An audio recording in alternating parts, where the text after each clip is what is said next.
kemarin di SMK itu jurusan jasa boga.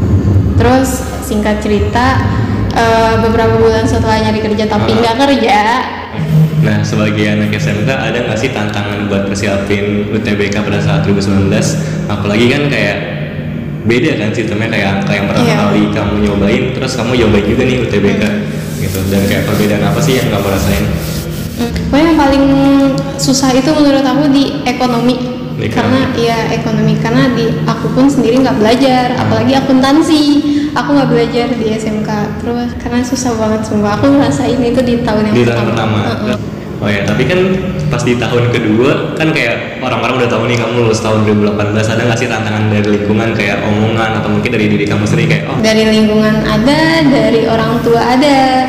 Apalagi aku SMK dan milihnya UI dan nggak ada hubungannya boga sama negara. Masalah nih, apa kan kamu ikut UTBK 2019 terus masuk negara. Nah itu berapa sih skor UTBK kamu? Oh ya, seingat aku yang pertama itu. Nah aku penasaran sih, sebagai anak SMK jurusan tata boga tadi, terus dapat nilai segitu tuh gimana sih tips dan trik belajar kamu buat teman-teman mungkin di sini ada anak SMK juga yang lagi nonton dan pengen ngikutin jejak kamu masuk UI. Iklan sebentar ya guys, jangan lupa tekan tombol like jika kamu suka video ini, dan juga jangan lupa tekan tombol subscribe untuk dukung channel ini dan nyalakan lonceng supaya nggak ketinggalan video berikutnya. Terima kasih banyak.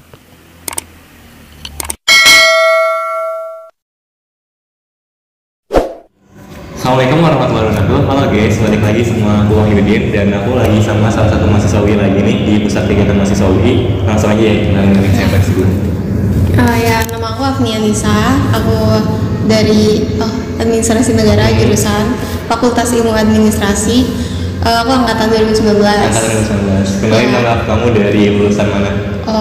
Aku dari SMK, aku anak SMK. Aku angkatan 2018, tapi baru masuk kuliah di 2019 karena sebelumnya gap year 1 tahun. Ya, kemarin di SMK itu jurusan jasa boga. Jasa boga. Ya. Tadi tahun 2019 ya, masuk UI-nya, terus sekarang. Negara. Administrasi negara. Nah, kan kamu lulus tahun 2018, terus masuk UI 2019. Itu setahun ngapain dulu? Iya, panjang itu. Dari awal sebenarnya kan aku ikut SBM tuh di tahun setelah kelulusan, tapi aku nggak lolos. Nah itu mungkin dari situ ya ceritanya. Mulai kayak belajar buat gimana nyari kerja, bikin apply amplop coklat. Ya itu. Dasar kerja gitu. Ikut-ikut lamaran, terus ikut job fair juga, sama ngirim-ngirim email sih, kayak gimana caranya. Pokoknya itu beberapa bulan pertama setelah lulus, karena down banget kan habis nggak keterima, terus aku bangkit lagi buat nyari kerja. Terus singkat cerita, beberapa bulan setelah nyari kerja tapi nggak kerja, kayak gitu, karena aku ngerasa nggak ada yang cocok, apalagi di jurusan aku nih tata boga, karena aku kebanyakan kan nge-apply ke resto, terus kayak rumah makan atau hotel kayak gitu. Tapi aku nggak ngerasa cocok juga. Sempet kerja sih kayak jadi kasir gitu, tapi kurang, emang nggak cocok aja. Itu masih selinear sih.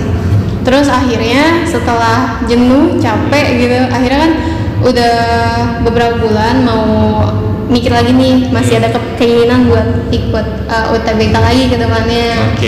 Ya, terus akhirnya aku mulai nyari info lagi kapan sih UTBK-nya gitu, kapan. Terus aku mulai nyari-nyari buku lama, buku-buku tahun sebelumnya, karena kan sewaktu kan yang di sistem diubah yang jadi UTBK yang kamu 2018 kan sebelumnya masih SBMPTN biasa ya. 2019 tuh baru ada UTBK nggak sih? Nah ya itu pas di akhir-akhir kan udah deket beberapa bulan mau UTBK. Nah jadi sebelumnya itu aku belajar biasa kayak tahun sebelumnya, yang pakai buku-buku tahun lalu dari kakak kelas yang udah masuk gitu aku minta. Terus pakai ini juga sih buku dari NF, terus buku dari yang terlewat SBMPTN tuh yang gede banget tulisannya.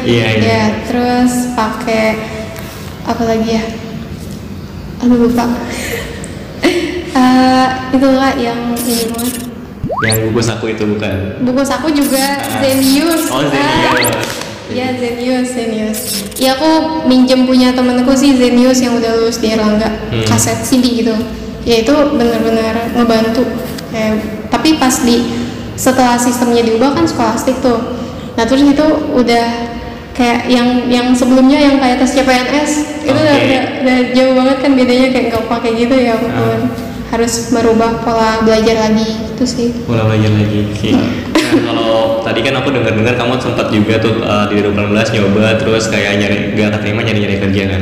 Nah itu apakah alasan kamu untuk coba lagi di 2019? Maksudnya kenapa sih kamu sebagai lulusan SMK milih untuk kuliah? Apa gara-gara tadi tuh pengalaman nyari kerja ketolak-tolak atau gimana? Itu juga salah satu faktornya. Kayak aku mikir aku nggak cocok di bidang itu. Terus aku juga tipikal orang yang seneng belajar, jadi bukan ke passion ya, tapi kayak seneng aja gitu buat belajar. Jadi aku mikir aku pengen nyoba buat kuliah supaya nanti aku kepo sama dunia kuliah tuh kayak gimana sih. Kayak lebih tertarik buat ke dunia kuliahnya gitu. Karena waktu itu aku belum fix banget gitu mau ke jurusan apa, mau kemana. Yang penting aku pengen kuliah dulu kayak gitu sih. Karena ngeliat cutting juga yang udah kuliah tuh kayak seru gitu. Karena aku suka banget belajar yang organisasi, dari SMK juga aku anak organisasi, dan itu di kuliah aku lihat cutting kayak wah ikut BEM, ikut organisasi dan segala macamnya, kayak itu seru gitu buat aku. Mantap. Nah sebagai anak SMK ada nggak sih tantangan buat persiapin UTBK pada saat 2019? Apalagi kan kayak beda kan sistemnya, kayak yang pertama kali kamu nyobain terus kamu nyobain juga nih UTBK gitu, dan kayak perbedaan apa sih yang kamu rasain? Dari segi materi yang dipelajarinnya itu beda, karena dari dari TPA yang kayak CMNS itu harus beralih ke yang Scholastic, yang high thinking order. Ya itu. Kayak order thinking skill gitu ya. Itu. Kayaknya itu harus gimana ya, kayak ketemu suatu materi baru, dan kita jujur aku di SMK tuh nggak ketemu sama yang IPS, yang geografi, yang sosiologi, sejarah paling cuma PKN gitu. Yang kamu dapetin Taboga tuh apaan ya? Lebih ke gizi, aku lebih ke sains ya. Enggak ada, berarti nggak ada berhubungan sama UTBK sama sekali loh? Enggak. Atau SBMPTN enggak sama sekali? Enggak, paling umumnya aja, iya. Dan itu aku benar-benar belajar awal gitu kayak wow. Terus pas pokoknya yang paling susah itu menurut aku di ekonomi. Karena aku pun sendiri nggak belajar, apalagi akuntansi aku nggak belajar di SMK. Terus belajar kayak anak SMK kan banyak banget nih kak ujiannya, ujian yang kompetensi gitu, ya kejuruan, terus ujian yang kita UTS, UAS dan UN segala macamnya. Terus diselingin sama belajar buat SBMPTN, itu kayak padat banget sumpah, kayak harus bisa nge-manage waktu sedemikian rupa. Iya, karena susah banget sumpah. Aku ngerasain itu di tahun yang pertama. Terus yang di tahun kedua ini? Nah kalau tahun kedua kan udah luang, udah nggak ngurusin UN dan segala macam. Jadi punya banyak waktu sih. Yang penting gimana kita istiqomah gitu kayak. Iya, tekun belajarnya, gak tergiur sama main, apalagi sama jalan gitu sih. Tapi kan pas di tahun kedua kan kayak orang-orang udah tahu nih kamu lulus tahun 2018, ada nggak sih tantangan dari lingkungan kayak omongan atau mungkin dari diri kamu sendiri kayak lagi malas banget atau segala macam gitu? Ada pastinya. Ada pasti. Dari lingkungan ada, dari orang tua ada. Kan aku udah lulus, maksudnya ibu tuh takut aku kecewa lagi di tahun ketika nggak lulus lagi gitu, kayak disemangatin untuk ke arah yang lain gitu, bukan untuk kuliah. Kalau nggak kuliah ke swasta aja, nggak usah ikut yang UTBK karena emang persaingannya ketat banget kan. Apalagi aku SMK dan milihnya UI dan nggak ada hubungannya boga sama negara gitu. Iya, terus jadi kayak hopeless gitu. Tapi berkat banyak, ada positif ada negatif sih. Kayak positifnya tuh teman, terus cutting juga pada nyemangatin, gak apa-apa kok bisa walaupun dari boga ke negara, yang penting kamu bisa lolos, maksudnya punya skor tinggi dan mumpuni gitu untuk masuk, itu bisa. Tapi ada juga negatifnya, kayak lingkungan yang tempat aku tinggal kan masyarakatnya masih masyarakat yang biasa gitu, yang kurang terlalu aware sama pendidikan. Ngapain sih apa namanya kuliah lagi, mending langsung kerja gitu kan, Iya. apalagi SMK sayang sertifikat ijazah dan segala macamnya. Tapi jujur itu kayak jadi tekanan juga sih kak. Nah ya segimana kita bisa ngaturnya aja sih. Oke, menurut kamu hal paling penting apa tuh buat ngatasin hambatan-hambatan itu? Motivasi dalam diri, keinginan yang kuat gitu, sama tentuin tujuan yang pengen dicapai. Jadi kayak menurut aku ya kak, omongan-omongan dari luar tuh yang kayak nganggep kita, aku anak SMK gitu, terus nggak punya peluang buat kuliah apalagi ke negeri, itu justru jadi pemicu gitu, kayak jadi- kita buat semangat up gitu. Biar aku bisa ngebuktiin Buktiin ke mereka gitu ya? Iya bener banget kayak gitu. Oke. Nah aku merasakan dan aku udah ngebuktiin kan, terus kayak aku berhasil gitu. Gimana rasanya tuh berhasil ngebuktiin ke mereka? Kayak ada suatu pencapaian aja sih buat diri Sendiri, sendiri. kepuasan pribadi gitu Iya ya? bener-bener. Oke. Iya. Kayak aku penasaran nih, kan kamu ikut UTBK 2019 terus masuk negara ya? Nah itu berapa sih skor UTBK kamu? Oh ya, seingat aku yang pertama itu 621,25 Rata-ratanya? rata-ratanya. Nah. Terus yang kedua itu 665 665 pas. langsung. Oke, terus Iya. untuk subtes tertingginya berapa? Yang di Mapel atau apa subtesnya? Iya kebanyakan sih di sosum karena di skolastik itu jujur susah. Oke. Karena teksnya panjang dan itu baru. Nah, ya, jadi susah, harus gimana ya, banyak-banyak latihan sih. Kebetulan aku latihannya tuh kebanyakan di sosum. Jadi nilai aku yang tinggi itu di sosumnya. Di mungkin yang pertama itu di sejarah. Sejarah. Itu skornya 749 ya. 749, mantap. Iya, terus di yang keduanya itu ekonomi, karena aku udah nemuin titik di mana aku suka sama ekonomi. Iya. Jadi lebih enak belajarnya kali ya. Iya. Oke. Berapa tuh, masih ingat nggak kisarannya berapa kalau ekonomi? Seingat aku sih 700. 300. Seingat aku. Lebih tinggi daripada sejarahnya enggak? Iya, Lebih tinggi. lebih tinggi. Oke, berarti dia lebih lah ya. Iya, pas di UTBK 2 tuh meningkat, kayak semuanya meningkat gitu. Iya, rata-ratanya aja naik nggak sih Rata-ratanya tadi? naik. Sip. Nah, aku penasaran sih sebagai anak SMK jurusan Tata Boga tadi, terus dapat nilai segitu tuh gimana sih tips dan trik belajar kamu buat teman-teman mungkin di sini ada anak SMK juga yang lagi nonton dan pengen ngikutin jejak kamu masuk UI? Iya. Yang pertama harus punya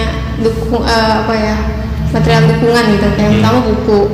Terus kita tuh harus ikut juga yang tryout. Aku ikut Eduka. Oke. Iya, Edukasi terus- sistem itu ya? Iya, aku sering ikut ini sih, tryout online sama offline, karena biar kalau yang offline itu kayak aku punya semangat, karena aku ngelihat banyak nih anak-anak yang sama-sama belajar buat ke UTBK, jadi nambah semangat aja akunya. Oke. Karena aku juga ekstrovert. Terus kalau yang online-nya itu karena kan sistem UTBK kita online, nah aku di situ kayak latihan gitu, gimana buat nanti UTBK online yang beneran gitu. Oke. Itu yang pertama, harus ikut kayak seminar atau enggak, karena di seminar itu waktu itu Indra Sugiarto aku pernah datang. Oke. Masuk kampus itu kali. Iya, Terus? iya dapat motivasi banget sih, kayak biar nambah semangat gitu kak, membara ya ampun. Terus ikut tryout juga baik online maupun offline. Terus Seberapa buku. sering tuh dulu kemarin? Sering banget, sama kan aku punya peer gitu kak. Oke. Iya, punya teman yang sama-sama berjuang, jadi bener-bener dukungan dari situ yang bikin aku up banget gitu, semangatnya. Ambis gitu lah Ambis. istilah kata. Oke. Ya ambis.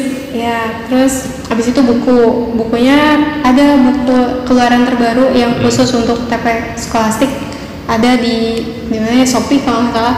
Tapi aku lupa judul Oh, kamu bukunya. beli di Kak. Shopee? Iya, aku beli, tapi jujur itu mahal banget, 90.000 satu buku. Oke. Tapi itu tipis juga. Sip. Nanti kalau ini habis ini kita cari, terus linknya mungkin taruh di deskripsi aja kali ya. Iya. Terus Habis itu aku pakai Zenius. Zenius Ini ini. ngomong. Nggak apa. Zenius, terus aku punya banyak link, temen dari NF, terus temen dari Inten. Aku pinjemin tuh bukunya, aku fotokopi ya, Oh gitu. Jadi walaupun Iya. kamu nggak bimbel di sana, jadi Iya. kamu dapat materi-materi di Iya, sana ya. iya, Oke, benar. mantap. Terus. Iya, terus apa lagi ya? Itu sih buku sama seminar, tryout, terus habis itu apa ya? kurang lebih kayak yang kamu mendukung kita buat belajar aja. Kalau untuk jam belajar sendiri itu kamu jadwalin juga nggak sih, kayak sehari berapa jam atau kayak seminggu berapa kali tryout dan segala macam? Iya. Sebelum aku tahu Rupin yang bimbel rumah pintar, itu aku belajar mandiri. Nah, aku belajar itu aku targetin berapa tryout yang soal tryout apa ya? Satu paket tryout yang harus aku capai gitu. Terus kayaknya itu bener-bener fokus gitu deh Kak, kayak dari pagi mandi beres-beres dan segala macam, habis itu belajar, makan, terus habis itu siang tidur siang, pegang buku lagi, terus habis itu sore mandi makan, habis itu belajar lagi, malam juga gitu belajar lagi. Tapi aku punya hari kayak hari Minggu itu aku khusus buat refresh, jadi Senin sampai Sabtu belajar, terus minggunya istirahat dulu, break gitu ya. Itu habit sebelum ikut Rupin. Tapi pas ikut Rupin kan berubah lagi nih, kayak aku harus menyesuaikan sama anak-anak yang jadwal di sana. Karena ada jadwal sendiri kan, kayak kelas misalkan hari ini tuh bahasa Inggris, Senin bahasa Inggris, terus Selasa apa kayak gitu. Jadi diatur, disesuaikan sama jadwal Rupin. Terus di Rupin tuh aku sering ikut belajar jam tambahan gitu. Jadi ketika udah kelas selesai, kita belajar lagi, ada belajar mandiri sama kurang gitu ya. Kurang. Terus biasanya itu kita di satu kelas tuh ada yang menonjolkan, kayak misalkan dia lebih bisa di ekonomi, dia yang ngajarin kita di ekonomi, atau ada kayak imam lebih condong ke matematika, dia ngajarin matematika. Dia belajar bareng gitu. Iya, belajar bareng, dan itu pentingnya punya peer sih, kayak kita bisa sama-sama ngelengkapin gimana nih kurangnya kayak gitu. Terus selain itu sama semangat sih yang jadi pemicu utama, kayak karena apalagi aku yang ronin kan, sama mereka yang ronin juga, kayak bener-bener disemangatin kayak gitu. Itu penting banget sih, sama lingkungan yang mendukung. Iya. Oke, tadi kan kamu menyinggung Rupin nih, dan tadi sebenarnya di video-video sebelumnya tuh udah ada narasumber juga yang ikutan Rupin.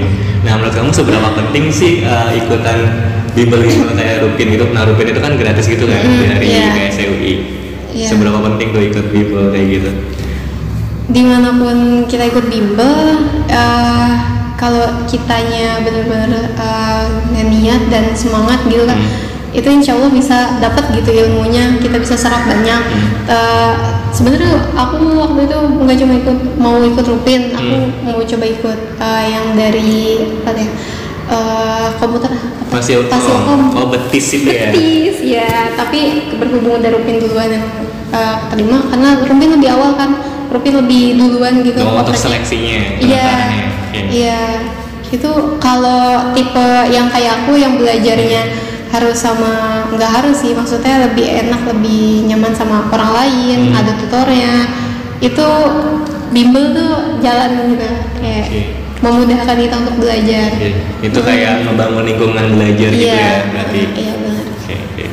Nah, tadi balik lagi ke tentang jurusan kamu dan UTBK SBMPTN. Kenapa sih kamu milih administrasi negara? Iya. Jujur dari awal aku pingin banget ke ekonomi. Iya. Tapi jurusan apa dulu ekonomi ini? Oh, kalau di UI aku pengen ke bisnis karena aku itu ya? aku suka bisnis. Tapi berhubung setelah final UTBK dan aku melihat skor yang pas-pasan kalau masuk ke ekonomi, akhirnya konsul dulu kan sama Kating, gimana kamu masih punya minat lain nggak di bidang lain? Aku minat ke dunia pemerintahan, ke politik, yang lebih ke ranah sana sih. Akhirnya disaranin buat masuk ke via jurusan administrasi negara, tapi aku cari tahu dulu ternyata negara tuh gimana gitu. Karena padahal ekonomi itu kan ada di niaga ya. Iya betul. Iya, makanya tadi kenapa nggak niaga aja? Kenapa nggak di niaga gitu. Nah terus selalu aku juga ikut rasionalisasi, gimana persaingan di jurusan itu. Di negara. Iya di negara. Kayaknya di skor aku tuh nggak terlalu mengkhawatirkan gitu, kalaupun aku milih gitu. Bisa kata masih di tengah 665 itu. Oh, hasil rasionalisasi kamu lolos nih di negara. Iya, lolos. Iya. terus akhirnya ya udah aku memutuskan untuk ke negara. Nah pilihan keduanya ini aku pilih ekonomi. Oh gitu, ekonomi taruh di kedua. Tapi bukan UI. Oh, bukan UI. Iya di UPN Veteran Oh, Jakarta. Iya. Alhamdulillah keterima di pilihan pertama ya. Alhamdulillahnya di pilihan pertama. Oke. Ya itu. Gimana tuh rasanya pas buka pendaftaran, bukan pendaftaran, buka pengumuman terus keterima di UI? Aku punya cerita sih ini. Aku buka pendaftarannya itu bukan di rumah. Oh bukan di rumah, Bukan. di mana? Karena aku nggak berani, aku takut. Terus akhirnya aku ini inisiatif buat aku pengen jalan siapa tahu nanti takutnya nauzubillah kalau nggak lolos gitu. Yeah. Aku masih bisa menghibur diri di luar gitu. Akhirnya aku ke Kubah Mas. Kubah Mas. Iya aku ke Kubah Mas. Iya sendiri gua. Terus aku di sana sebelum aku kayaknya ke sana habis zuhur deh. Terus ya sedikit baca tilawah dan menguatkan mental Kak. Iya. Pas jam berapa ya? Pokoknya pas aku lagi mau detik-detik keterima, detik-detik pembukaan, ya kayak nge-lag gitu kan drama. Oh iya, nge-lag dulu sampai ya Allah server error. Terus aku sendiri, aku masih mantengin. Terus pas di refresh akhirnya bisa dan wow, kayak di situ nangis sih. Sendirian tapi sendirian kayak aneh aja gitu, mungkin orang ngeliat kenapa gitu ya? Iya, terus di masjid megangin HP sambil nangis. Kayak gitu sih, kayak gitu. Orang pertama yang kamu kabarin siapa? Temen. Sahabat aku. Bukan orang tua. Aku mau bikin surprise pas aku nyampe. Oh pas pulang baru kamu kabarin. Iya. Terus berhasil ya surprise. Iya. Berhasil sedikit walaupun nggak terlalu wow banget mereka. Terus aku ngabarin temen aku, sahabat aku yang sama ini support gitu. Terus alhamdulillah kayak dapat gimana ya? Susah Kak gambarinnya, pokoknya kayak sesuatu perjalanan panjang yang ketika kita udah berhasil nyampe itu kayak wow banget gitu. Iya, susah gambarin. Aku juga kebayang sih kayak kamu kan tahun pertama juga udah berusaha terus udah ngerasain lah downnya, terus juga lingkungan kayak yang udah nggak ngedukung kamu, terus sampai kamu berusaha lagi dan akhirnya semua perjuangan kamu terjawab gitu ya. Oke, mantap sih, keren banget. Nah, terus mungkin terakhir sebagai penutup, ada nggak sih pesan buat teman-teman di sini yang SMK, mungkin jurusan Otaboga juga atau yang non linear sama jurusan dia mau pengen kuliah di PTN, apalagi di PTN utama UI kayak kamu gitu kan? Kayak ada nggak sih pesan yang mau sampaikan ke mereka? Ini juga yang aku sering omongin gitu ke adik kelas, terutama yang SMK. Kayak Kak aku hopeless banget nih, gimana anak SMK mau ke PTN, apalagi yang kayak UI negeri gitu. Kita bisa kalau kita punya niat dan kita mau semangat gitu. Yang penting tuh kayak niat dulu deh, kita ngebangun niat sama ngebangun tujuan. Karena aku tipe orang yang ketika aku mau masuk UI berarti aku tinggal nyari step-stepnya gimana caranya supaya masuk UI. Nah kamu tentuin tujuannya di PTN manapun itu, semuanya pasti gimana ya, punya tingkat kesulitan yang beda-beda gitu kan. Jadi harus tahu dan sadar diri juga sih kayak kapasitas aku berapa gitu ketika aku mau masuk UI itu, apa yang harus aku tingkatin. Dan pokoknya jujur anak SMK itu perjuangannya keras banget buat masuk ke PTN. Mungkin ada ya beberapa yang nggak terlalu gimana ya, mau berapi-api atau nggak terlalu yang susah banget perjuangannya. Tapi mayoritas yang teman-teman aku juga itu yang ini bukan SNM ya Kak, SBM. Iya, SBM. Ya, kalau SNM kan tinggal masukin ya udah tinggal penilai terus ya udah lulus ya. Iya, kalau SBM tuh emang butuh perjuangan banget. Kayak dipersiapin selain dari mental, dari kualitas belajar, sama ini sih fisik gimana ya. Karena yang aku rasain pas aku UTBK tuh bener-bener begadang jam olahraga ada, tapi mungkin di Minggu, Sabtu gitu. Karena selebihnya waktu itu dikuras buat belajar. Ya, sama makan yang bergizi dan sehat, karena itu bener-bener nanti pun pas hari H puncaknya itu kayak gimana ya, kesehatan tuh bener-bener diuji di sana. Iya gitu. Jadi kesehatan selain dari belajar, terus yang penting harus sehat, terus sama ini sih kita harus cari lingkungan yang mendukung untuk kita. kayak yang memberikan energi positif, dorongan kayak gitu. Jadi kalau anak SMK nih, cari circle anak-anak SMK yang mau UTBK juga. Oh, yang SMK juga tuh ya? Iya, Yang seperjuangan lah gitu iya, ya? seperjuangan kayak gitu. Terus banyak-banyak ini sih, tanya-tanya ke cutting, karena banyak temen aku yang nggak banyak sih, mungkin dari SMA ada beberapa yang salah jurusan gitu. Salah Kak. jurusan? Iya, apalagi kita kan SMK udah terjurus gitu. Nah terus jangan sampai di kuliah nanti salah jurusan juga kayak Iya gitu. sih, bener-bener. Lagi ya? Udah. Kalau udah ya udah. Apa? Iya itu sih. Oke, ada sip. Terima kasih banyak ya Afni buat kesempatan, terus sharing-sharingnya, ilmunya, pengalamannya. Semoga ilmunya bermanfaat. Semoga teman-teman yang lagi nonton video ini dimudahkan perjuangannya buat masuk PTN atau jurusan yang kamu mau, yang kalian mau. Amin. Semoga tahun ini kalian pakai alma mater kalian masing-masing. Amin. Terus makasih kayak Afni, semoga lancar juga kuliahnya. Amin. Terus sukses terus di UI. Assalamualaikum warahmatullahi wabarakatuh. Dadah. Waalaikumsalam.